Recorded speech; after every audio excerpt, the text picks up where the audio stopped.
Bristol has been known for their incredibly creative nose-to-tail approach to sustainable cooking, but they've recently introduced a new executive chef who's dishing up some even more creative menu items. Let's learn more. Okay, Chef, you have a background in French and Italian cooking, correct? Correct. Okay, so tell me a little bit about that and which do you gravitate towards more? So my upbringing was mostly in French-trained kitchens, so all the technique that I try and employ is through French cooking skills. But I ended up landing jobs in various Italian kitchens throughout Chicago, and I lean towards the simplicity of plating and trying to use few ingredients and whatever's in season. So the way it all kind of culminates at the end is it's a French-driven technique with Italian influences. I love that because Italian ingredients and Italian plating and technique is usually a little bit more basic, a little bit more simplistic, Absolutely. more rustic maybe with Absolutely. the ingredients, where French is the exact opposite. Absolutely, relying on the ingredients themselves to speak for themselves as opposed to having to manipulate them so much. Okay, so you joined here at the Bristol just last year. Yes, ma'am. Tell me about why it was so exciting to join this team here at the Bristol.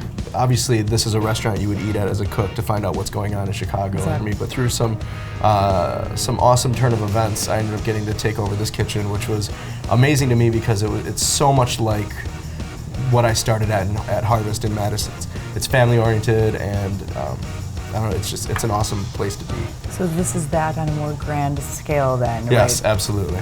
I love it. Now I know that the Bristol has been known for, obviously the nose-to-tail approach as well as a lot of, meat and pork dishes, but you've introduced some new menu items that encompass a lot of seafood and other types of dishes as well. So if you want to tell me about the new menu items. There was definitely a phase where this got very heavy-handed and very masculine, and I think at one time I chose to eat like that, and then things have started happening in my life where I wanted to start taking care of myself, and I wanted to appeal to a broader audience than the Bacon of the Month Club people, which are awesome people as well, and I love them dearly and I support them, but I also want to appeal to more people and I want to eat like this. So for instance, like the bluefish and papillote, there's literally 10 grams of olive oil and it's just citrus juice and white wine, salt and chives. It just looks so fresh and so simple. It speaks for itself. Smells it's beautiful. So good. Okay, so what do we got here? This is the braised endive tartlet. It's filled with a caramelized onion custard and then a little frisee and pickled shallot salad and something I like to call awesome sauce, which is a severe reduction of red wine, molasses, Worcestershire, and a lot of hard herbs like sage and rosemary, some shallots and garlic, and it's just crashed down. Sounds awesome. Yeah. Makes sense. Works out. Okay, and what do we got here? Because this is what I've been staring at. This is my take on the whitefish caviar. Coming from Nomi, I love caviar service and the finer things in life, and I wanted to bring something like that here. So here we incorporate all the elements that you normally have. Blini, but in the form of a scallion pancake, lumpfish roe for the caviar, and then within the smoked whitefish itself, which we smoke in-house and cure in-house, creme fraiche, which is traditional with caviar service as well.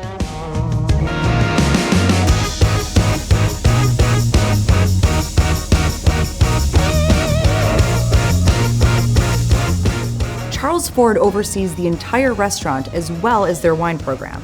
He is the go-to guy to find out what makes the Bristol a must in Bucktown. Okay, Charles. Yes. B Hospitality Co. is of course known for their excellent hospitality and the chef-driven cuisine, but I want to hear from you what makes the Bristol just so unique on the Chicago food scene.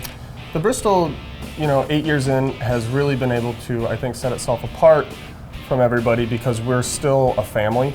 That has really allowed us to create a culture of really great hospitality.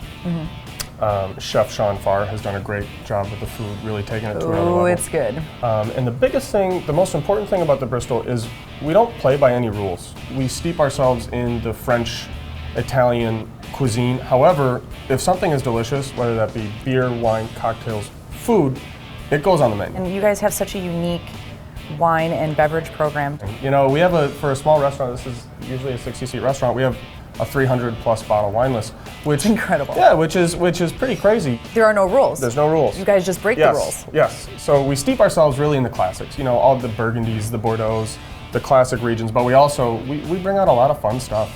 I'm embarrassed to say that as a foodie, Sure. I still know very little about wine. So if you could give me a little 101 Absolutely. wine lesson here, that'd be much appreciated. The most important thing to do is know my champion, though. the most important thing to do is drink more wine. Yes, you start with that. Exactly. You have to really do a lot of that. Here at the Bristol, we blind taste wine with our staff every day. Every single day, myself or Henry will pull a bottle from our wine list, we'll open it, and we'll taste it with the staff blind, just to see if they can make the connections. And actually what we've seen is it helps them sell the wine on the list much better. It also helps them with their confidence. So what we have today are two delicious Chardonnays. You're gonna see, this is from Santa Rita Hills in Southern California, and then this, of course, is from the legendary Chablis region in France. You smell it, and it's really high toned. It's like, you could, when people say it's like jumping out of the glass, kind of punches you right in the nose. Exactly. Okay, before you even taste it, take your other guy and kind of do like a twofer here. And then you literally take a whiff of this guy. Double fisting. Neither of these have, right? You swirl better than I do. It takes practice. But if you smell this one, you notice that it's completely different from this one, but they're the exact same grape. Okay, see, I can differentiate that. Same grape. They're very different. But yet they're so different. The acid, the stone fruit, the quirkiness is really quirky wine. The savory components of the wine really pop out at you. Makes your mouth water. I can't tell that it's very un-oaky, if that makes sense. And then you take a sip of this guy, and you'll notice that it's almost exactly like this, but it has more body. They taste more alike than they smell. Yeah, guys, Subtle differences. I'm learning about wine. I want to know, Charles, what you want people to take away from this experience at the Bristol. Like when your diners leave here, what do you want them saying about you guys? The first thing that we always try to do when the guest walks in this restaurant is take out all of their preconceived notions of what they expect from the restaurant. And that's by doing simple things, saying, "Hi, how are you?" before saying, "Do you have a reservation?" Shockingly, that's a nice thing to do, right? That tiny little gesture goes a real long way. Clearing tables the right way, looking people in the eye, saying, "How was your salmon, your chicken?" You get a lot of that stuff. You make connections, and the more of those small little gestures that we make, whether that be with the food, with the wine, with the service, the better each dinner is. That's literally all we try to focus on. We say in the restaurant, day in, day out, cook good food and be nice to people. So cook good food and be nice to people. Not a revolutionary concept. Be nice to people, take it back to the basics. But you guys do it brilliantly. Yeah, we try. And I'd like to cheers you guys. Yes. Cheers to the Bristol, because absolutely. Cheers. Love dining here with you guys. Cheers. Thanks again. Cheers. Thank you guys. Okay, so Bucktown is one of my favorite Chicago neighborhoods, and restaurants like the Bristol show why. Not only do they serve food that is sustainable and compassionate, but their world-class preparation is beyond delicious. So whether you come here for brunch, dinner, or drinks, you are sure to have a memorable dining experience.